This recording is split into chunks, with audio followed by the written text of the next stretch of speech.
विठाबाई तेव्हा वीट सोडली आणि रुक्मिणी मातेच्या शृंगार गृहामध्ये भगवंत गेले. ऐका नामस्मरण कसं केलं जनाबाईंनी. रुक्मिणी मातेच्या शृंगार गृहामध्ये गेले, अंगावर साडी घातली, चोळी घातली, भगवंतानं बाईचा वेश धारण केला, विठाबाईचं रूप घेतलं जगाच्या मालकानं आणि जनाबाईंच्या झोपडीमध्ये दळण दळण्याकरता येऊन बसले. जनाबाईंनाही ओळखू आली नाही.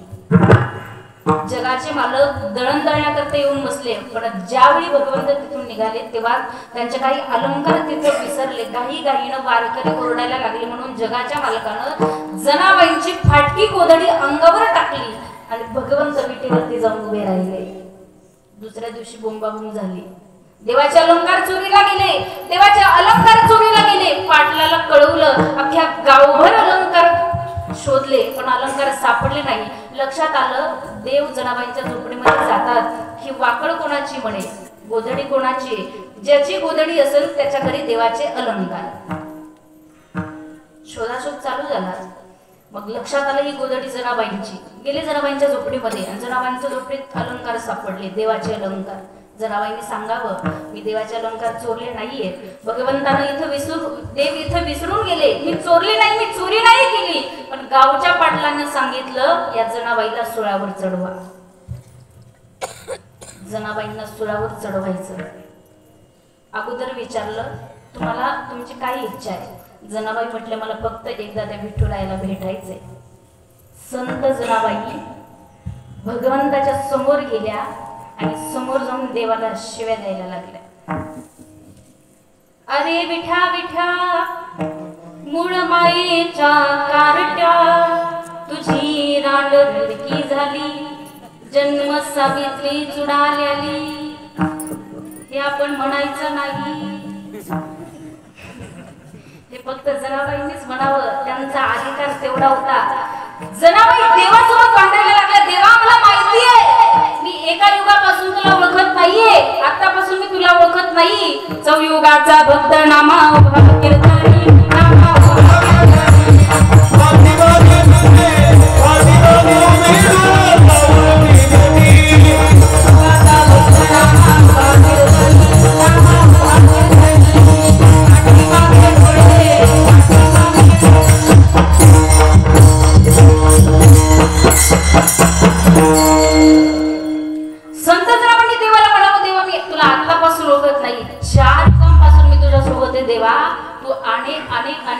भक्तांना त्रास दिलेला आहे. आतापासून नाही होत. देवाला शिव्या द्यायला लागल्या. संत जनाबाई सुळाच्या जवळ गेल्या. बाबा सूळ असतो लोखंडाचा सूळ, तो इथं ठेवतात. इथं सुळावर जनाबाईंना चढवलं आणि संत जनाबाई त्या सुळावर चढल्या बरोबर विठुरायाची भक्ती केलेली होती, भजन केलेलं होतं, नामचिंतन केलेलं होतं. ज्यावेळी संत जनाबाई त्या सुळावर चढल्या त्यावेळी त्या सुळाचं आपोआप पाणी झालं. ही ताकद भगवंताच्या नामाची. म्हणून ती नामचिंतन पायी तीर्थ यात्रामुखी राम नाम हाची माझा नेम सिद्धीने. ज्यांना ज्यांना देवानी 2 हात दिले त्यांनी पटकन वरती करायचे. करा सगळे करा. पाठीमाग उभं राहिले इकडं वरती कोणी करा. तुम्हाला तुमच्या शेजाऱ्याची शपथ आहे. माझ्यासोबत एक टाळी वाजवायच्या सगळ्यांनी. एक टाळी वाजून भजन म्हणायचं सगळ्यांसोबत. लगेच एक 5 मिनिटात सेवेला पूर्णविराम देणारे सगळ्यांनी फक्त प्रेमाने म्हणायचं. उद्या काय इथं कीर्तन होणार, उद्या काय तुम्ही इथे येणार, घरी जाऊन हातवर घ्या, हातवर घ्या. प्रेमाने म्हणा रामकृष्ण हरी जय जय रामकृष्ण हरी.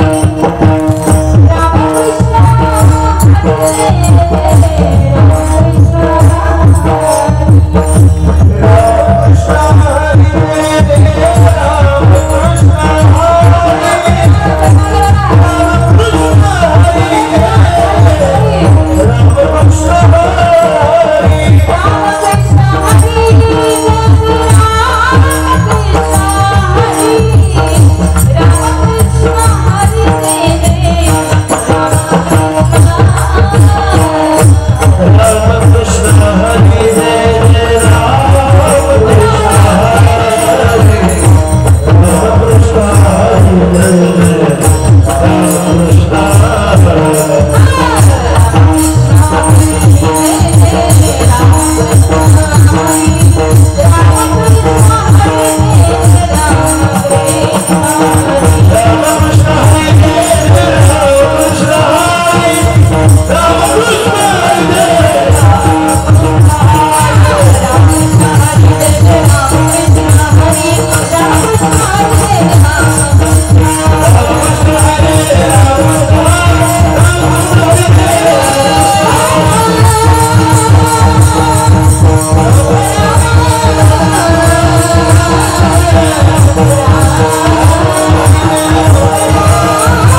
वारकरी संप्रदायाच्या नियमाप्रमाणे भजन होईल आणि सेवेला पूर्ण करा. विठोबा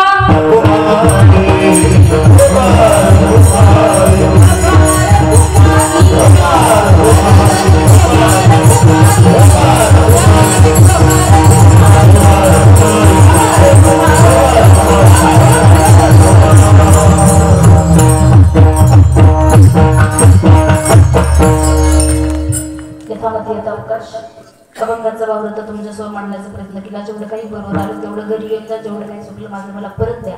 बोलण्याच्या मध्ये जर अपशब्द गेला असेल तुमची मुलगी म्हणून बहीण म्हणून आपण क्षमा करा. पहिली असेल दुसरी समजा, दुसरी असेल तिसरी समजा, तिसरी असेल चौथी समजा. मुलगीच नसेल मला दत्त. पण जेवढं बरोबर आलं तेवढं घरी घेऊन जा. जीवनाचा सारासार विचार करा. सर्व गुणीजन मंडळी श्रीकांत महाराज असतील, इकडं लक्ष्मण महाराज असतील, म्हणजे ज्ञानोबा माऊली असतील, सगळ्यांना मनापासून धन्यवाद देईल. आणि अगदी गोड असं नियोजन आपण या 2 दिवसीय कार्यक्रमाचं केलं. समस्त ग्रामस्थ मंडळींच्या मनापासून धन्यवाद व्यक्त करते. झालेली सेवा पांडुरंग परमात्म्याच्या चरणी, हनुमंतरायांच्या चरणी, बालाजी भगवंताच्या चरणी सेवा समर्पित करून सेवेला पूर्ण करा.